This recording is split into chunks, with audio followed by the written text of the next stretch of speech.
කමාලා මේ වාගේ කෝක විලා ඉක්මනටම වයසට යයිනේ නැද්දෝ එයා ඒ බව දන්නේ රන් සමනල ජෝඩුව වාගේ අපි දෙන්නා මේ මල් පාරේ පාසල් ගිය කාලේ හිතේ නැද්දෝ එයාගේ අද ඇයිදෝ මේ තනියම යන්නේ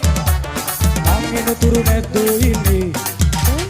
මූණ කැතයි කියලා ඔයාගේ බොරුවට මම කියපු වෙලාවේ